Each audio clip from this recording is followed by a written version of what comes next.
Hey guys, इस video में हम बात करने वाले हैं कि टर्की के टूरिस्ट वीज़ा को आप इंडिया से एज अ टूरिस्ट कैसे ले सकते हैं। इसके लिए क्या क्या रिक्वायरमेंट होती है और इसके लिए कितनी वीज़ा एप्लीकेशन फ़ीस होती है और ये आपका कब तक वैलिड रहता है। So friend, this is your host travel Akash. So friend, चलिए वीडियो को स्टार्ट करते हैं बिना किसी देरी के। तो दोस्तों, सबसे पहले हम बात करते हैं कि इसके लिए आपको क्या क्या डॉक्यूमेंट्स रिक्वायर्ड होते हैं।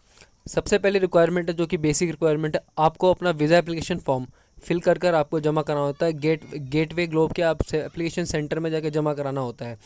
अगर आप न्यू दिल्ली से करें तो आपको इन्होंने रीजन डिवाइड करा है, मुंबई, हैदराबाद, इन सब के लिए उन्होंने रीजन डिवाइड कर रहे हैं। आपको किस रीजन से डिवाइड करना होता है, आपको अपना वीज़ा एप्लीकेशन फॉर्म फिल करके ब्लैक या ब्लू पेन से ब्लॉक लेटर्स में फिल करना होता है और अपनी एक पासपोर्ट साइज वाइट बैकग्राउंड वाली फ़ोटो उस पर अटैच करके जमा करानी होती है। इसका वीज़ा एप्लीकेशन फॉर्म मैंने नीचे डिस्क्रिप्शन में दे रखा है, उस लिंक से जाकर डाउनलोड कर सकते हैं। और दोस्तों, नंबर 2, आपको अपना पासपोर्ट देना होता है, जो कि कम से कम 6 महीने के लिए वैलिड हो और आपके ट्रिप ड्यूरेशन, जितनी ट्रिप ड्यूरेशन पर आप जा रहे हैं प्लस और 6 महीने आपका वैलिड हो। मान लीजिए आप 60 डेज़ की 30 डेज़ की ट्रिप पे जा रहे हैं तो आपका वीज़ा वैलिड होना चाहिए, 30 + 6 मंथ्स की वैलिडिटी होनी चाहिए। एंड उसमें लास्ट में 2 पेजेस एटलीस्ट खाली होनी चाहिए टर्की के वीज़ा स्टैंपिंग प्रोसेस के लिए। And another requirement is you have to give a passport size photograph, जिसका साइज़ आपका 2.5 इंच इंटू 2.5 इंच होना चाहिए, जिसका बैकग्राउंड वाइट और 70 to 80% एरिया आपके फेस ने कवर कर रखा हो। एंड दोस्तों, नंबर 4, आपको अपना कवरिंग लेटर देना होता है, जिसके अंदर आपकी बेसिक डिटेल्स लिखी होती है। आपका नाम क्या है, आप कहाँ एम्प्लॉय हैं, आप कहाँ पे एम्प्लॉयड है, आप कहाँ पे काम करते हैं। अगर आपका बिजनेस है तो आपके बिजनेस की डिटेल्स उसमें लिखी होनी चाहिए। आपकी ट्रिप ड्यूरेशन लिखी होनी चाहिए कि आप कितने दिनों तक रुकेंगे, और आपका एक उसमें आपकी एक आइटनरी होनी चाहिए, प्रोस्पेक्टिव आइटनरी होनी चाहिए कि आप किस डेज को कहाँ ट्रैवल करेंगे, किस डेट पे कहाँ ट्रैवल करेंगे। ये सब आप कवर लेटर में आपका पर्पस मेंशन होना चाहिए और ड्यूरेशन, ये सब आप मेंशन होनी चाहिए। एंड दोस्तों, नंबर 4, आपको अपना ट्रैवल इंश्योरेंस देना होता है, जो कि एक मैंडेटरी रिक्वायरमेंट है कोविड-19 के चलते, जो आपका एटलीस्ट 3000 यूरोज़ का होना चाहिए। और दोस्तों, इंडियन करेंसी में 3000 यूरोज़ का आप कन्वर्ट करेंगे तो ऑलमोस्ट आपका 3 लाख रुपीज़ के आसपास आपका ट्रैवल इंश्योरेंस होना चाहिए, जिसके अंदर आपके कोविड-19 के एक्सपेंसेस सारे कवर हो चुके हों। और दोस्तों, आपको अपनी 2 वे फ्लाइट टिकट्स की कंफर्म रिजर्वेशन देनी होती है, राउंड ट्रिप रिजर्वेशन देनी होती है अपनी फ़्लाइट टिकट्स की। इसका मतलब कि आपको अपनी रिटर्न टिकट्स देनी होती है। रिटर्न टिकट्स मैंडेटरी कर रखिए आप जब आप उसके लिए वीज़ा के लिए अप्लाई कर रहे हैं टर्की के। और दोस्तों, आपको अपना अकोमोडेशन का प्रूफ देना होता है, जिसके अंदर आप होटल्स या हॉस्टल्स की बुकिंग दे सकते हैं, या आप कोई प्रॉपर्टी पे रहना चाहते हैं आप उसकी डिटेल्स दे सकते हैं। दोस्तों, तो आप अपना होटल, अपना booking.com हॉस्टल्स, या आप हॉस्टल बुक कर सकते हैं या आप होटल बुक कर सकते हैं। और दोस्तों, इनको बुकिंग करने के लिए आप hotel.com, अगोडा और भी कई सारी वेबसाइट जहां से आप इजीली से बुक कर सकते हैं। और दोस्तों, आपको अपनी पास्ट 3 मंथ की बैंक स्टेटमेंट देनी होती है with the attachment with the stamp of the bank in which you have your account. मान लीजिए आपका अकाउंट HDFC बैंक पे, तो आपको अपनी पास्ट 3 मंथ की लेटेस्ट और ठीक ठाक सी बैंक स्टेटमेंट देनी होती है, जिसमें आपके बैंक का स्टैंप लगा हो, हर उसका बैंक का स्टैंप लगाओ। और दोस्तों, आपके बैंक में एट द पॉइंट आपके बैंक में मिनिमम 1 लाख रुपए आपका फंड्स होना चाहिए। 1 लाख आपका फंड होगा तब आपको दिक्कत नहीं आएगी। और दोस्तों, अगर आप एम्प्लॉई हैं तब आपको अपना लीव लेटर भी लेके देना होता है अपने एम्प्लॉय से। और दोस्तों, आपको अपनी सैलरी स्लिप भी अटैच करनी होती है, पास्ट 3 मंथ की सैलरी स्लिप अटैच कर सकते हैं, या आप अपना पास्ट 3 मंथ्स का फॉर्म 16 अटैच करके देना होता है आपको। और दोस्तों, वहाँ पे ट्रैवल आइटनरी की बात करें तो आपको ट्रैवल आइटनरी देना मैंडेटरी नहीं होता, ये आपको ऑप्शन, आप चाहें तो अपने ट्रैवल आइटनरी अटैच करके दे सकते हैं। और दोस्तों, ये वीज़ा आपको, मान लीजिए आप 10 दिन के लिए लेना चाहते हैं तो आपको 10 दिन के लिए इशू होगा। 10 दिन के लिए आप ट्रैवल कर सकते हैं सिंगल एंट्री स्कीम में।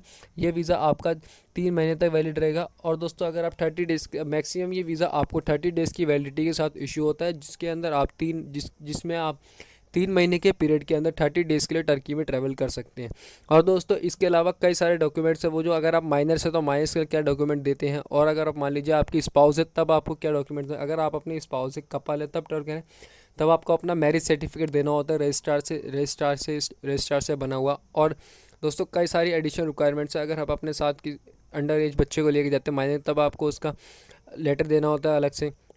ये सारे डॉक्यूमेंट्स की प्रॉपर लिस्ट मैंने आपको नीचे PDF डिस्क्रिप्शन में दे रखी है, वहाँ से आके प्रॉपर डिटेल्स ले सकते हैं। जो मैंने आपको बताया, अगर आप एक इंडिविजुअल ऐसे ट्रैवल कर रहे हैं उसके लिए सारे डॉक्यूमेंट्स रिक्वायर्ड होते हैं, जो मैंने आपको पूरी वीडियो में बताया। दोस्तों, यहाँ तक बात हुई कि आपको क्या क्या डॉक्यूमेंट्स रिक्वायरमेंट होते हैं, और अब बात करते हैं कि इसको कैसे अप्लाई कर सकते हैं। इसको अप्लाई करने के लिए आपको सिंपली से गेटवे ग्लोब के जो उन्होंने वीज़ा एप्लीकेशन सेंटर करे हुए हैं, सेंटर बना रखे हैं न्यू दिल्ली, मुंबई और हैदराबाद में, अब वहाँ अपना वीज़ा एप्लीकेशन सेंटर जमा करा सकते हैं। इसके अप्लाई करने के 2 तरीके, या आप खुद जाकर अप्लाई कर सकते हैं, या आपके बिहाफ पे कोई ट्रैवल एजेंट या कोई और पर्सन अप्लाई करता है। लेकिन इस केस में क्या होता है, आपको अंडरटेकिंग साइन करके देनी होती है, आपको अंडरटेकिंग भरनी होती है कि this is the person who is gonna to apply on behalf of you for your visa. So आप उस अंडरटेकिंग के साथ उस पर्सन को भेज सकते हैं। वो पर्सन आपका सारी फैसिलिटी, सारी सर्विसेज वगैरह फैसिलिटी अगर पूरी करनी हो सब पूरी करके देगा। तो दोस्तों यही एप्लीकेशन की बात, आप कैसे अप्लाई कर सकते हैं। अब बात करते हैं इसकी वीज़ा एप्लीकेशन फ़ीस क्या है। इसकी वीज़ा एप्लीकेशन फ़ीस देखी जाए तो आपकी सिंगल एंट्री स्कीम में इशू होता है। इसकी वीज़ा एप्लीकेशन फ़ीस है 4,555 रुपये इंडियन करेंसी में। और दोस्तों ये सिंगल एंट्री में इशू होता है। अगर आप मल्टीपल एंट्री के लिए लेते हैं तब इसकी फ़ीस आपकी 14,410 रुपये है। यह आपका मल्टीपल एंट्री में इशू होता है। तो ये फ़ीस के अलावा आपको जो गेटवे सर्विस के एडिशनल चार्जेस होते हैं वो देने होते हैं।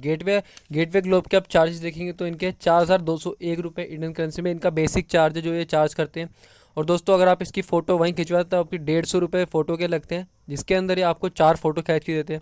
अगर आप वहाँ पे फ़ोटो कॉपी करवा देते तो आपका 10 रुपीज़ पर फोटो कॉपी के चार्जेस होते हैं। अगर आप SMS पे अपने टूरिस्ट वीज़ा का स्टेटस जानना चाहते हैं तब आपका 200 रुपये एडिशनल चार्ज होते हैं। एंड दोस्तों अगर आप अपना कुरियर से अपना पासपोर्ट अपने घर मंगवाना चाहते हैं, अप्लाई करने के बाद आपके डॉक्यूमेंट्स जो है पासपोर्ट वगैरह आपको रिटर्न करवाना चाहते हैं, उसके 450 रुपये चार्ज करते हैं। तो दोस्तों कुल मिला के देखा जाए तो आपकी visa application fees single entry scheme में आपकी 9,100 से 9,500 रुपये के बीच पड़ेगी। दोस्तों आप सीधा अपना 10,000 का बजट लेके चलिए अपना वीज़ा एप्लीकेशन फ़ीस के लिए। मान के चलिए आपके 10,000 रुपये आपकी टर्की की टूरिस्ट वीज़ा एप्लीकेशन फ़ीस लग जाएगी। तो दोस्तों ये था पूरा प्रोसेस कि आप टर्की के टूरिस्ट वीज़ा के लिए कैसे अप्लाई कर सकते हैं, इसके लिए क्या क्या डॉक्यूमेंट्स रिक्वायर्ड होते हैं और इसके लिए क्या क्या वीज़ा एप्लीकेशन फ़ीस का बाइफर्गेशन है। दोस्तों अगर आपको इस पूरे प्रोसेस में कोई भी डाउट हो तो आप मुझसे नीचे कमेंट बॉक्स में पूछ सकते हैं या मुझे डायरेक्टली इंस्टाग्राम पे मैसेज करके पूछ सकते हैं। तो चलिए फ्रेंड्स वीडियो को यहीं पर एंड करते हैं, मिलते हैं अगली वीडियो में, जब तक के लिए गुड बाय।